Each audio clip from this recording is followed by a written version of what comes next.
Hi, I'm Rebecca Reed from the blog Rebecca Reads, and I'm here today on April 16th to talk about some of the library loot, some blogging events, and some challenges that I'm participating in.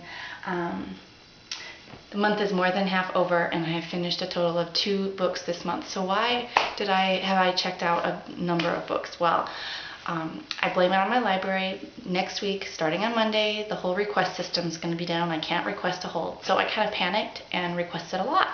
So anyway, there are some blogging events going on in a couple weeks. The Spotlight series is highlighting a small publisher called New York Review Books. And I started browsing through the catalog, which is dangerous, and they have a lot of classics that are less well known that they have brought back into print. So I started requesting a whole bunch of books for that. Also coming up in a few weeks is Persephone Week. And I haven't read any Persephone books. These are also books, classics that are being brought back into print. And I've requested my first. I don't have it here to show you. It's Miss Pettigrew Lives for a Day. So everybody says it's great. So I'm really looking forward to that one. And then also I joined the Orbis Terrarum Challenge, and I spent a couple hours the other day making lists of books from all different countries. That is to read world literature. And you can either read 8 books from 8 different continents, or you can read all from one continent and country. And at first I decided I wanted to read about Africa. I have Things Fall Apart, which I read in high school and really enjoyed, and Half a Yellow Sun, which I won on Claire Kiss a Cloud, her blog. And these are both about Nigeria, so I've been looking forward to reading them. Nigeria is all yellow and orange, you can see. And then I started looking at other books about Africa. I thought maybe I'd read all 8 books about Africa. So I've also requested God's Bits of Wood. Amateur Reader recommended this one. It's about Senegal, and it's highly recommended. And I've also requested Season of Migration to the North, which Richard recommended. It's coming from a different library, so it might take a while, but since I have all these other books to start on, I'll start on those. And then there are some others that I have on my wish list that when I finish these, I'll request about Africa. I want to read some more about Africa. I also have a book about the history of Africa upstairs that I should read. I don't know very much about Africa. It's kind of in my mind this forgotten continent, just because I haven't learned a lot. So then as I was making this list about Africa, I started thinking about other countries and continents that I really want to read about. And I remember that Claire on Kiss a Cloud wrote about reading a book thinking about her heritage. And so then I started thinking maybe I could read some European literature that goes back to my heritage. My dad's side of the family is Norwegian, so I got Knut Hamsun's Hunger, which I don't remember who reviewed it a few months ago, but it really sounded good. It's kind of a blend of Kafka and Camus, written 25 years before Kafka. So kind of interested to give it a try. It's not that long, but we'll see how it goes. It's called Hunger. Also, my grandpa was born in Croatia, so I thought I'd try to find something Croatian to read. Ivo Andrić, I don't know how to say his name, he won the Nobel Prize, and it's kind of wrong for me to call him Croatian. He's Serbian and Bosnian, I think, so kind of wrong, but I don't think the Croats like the Serbians very much. But this is a book about a town in Bosnia, about a bridge. It's called The Bridge on the Drina, and it follows 300 years of history for that bridge. I wish it wasn't prettier cover and the print wasn't so itty bitty, because then maybe I'd be more interested.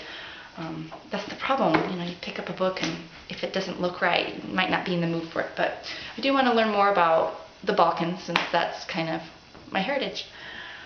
So then I'm thinking about other nations, countries, for the New York Review Book Spotlight series. I can't promise that I'll get it up on the week of the Spotlight series. It's kind of a busy week for me, but I got The Enchanted April, which is about 4 women in a medieval Italian castle, and it looked really fun. I think it would also count for the Woman Unbound Challenge. So I have that one. And then again on the New York Review Books catalog, they have The Invention of Morale by Casares. He apparently was inspiration for Borges, who really intimidated me when I read him.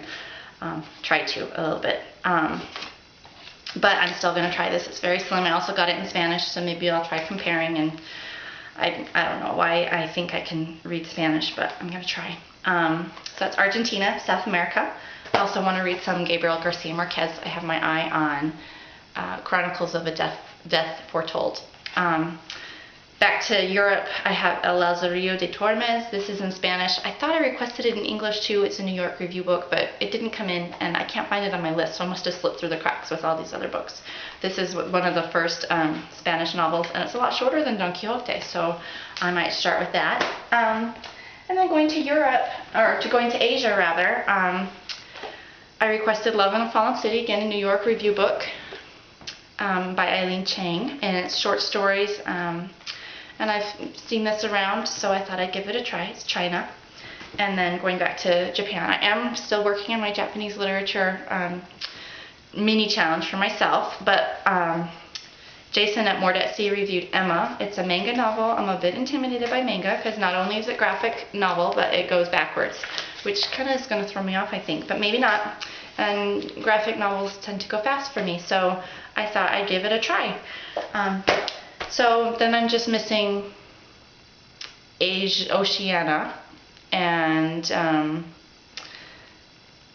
North America. So I might be reading Great Expectations in a few months, so then maybe I'll try Mr. Pip, which I've heard good things about. So anyway, I've only finished 2 books this month, so I don't know when I'm still working on Three Musketeers, which is really long. Don't know when I'm gonna get to that. I also have my eye on the Makioka Sisters, which I'm really wanting to read next.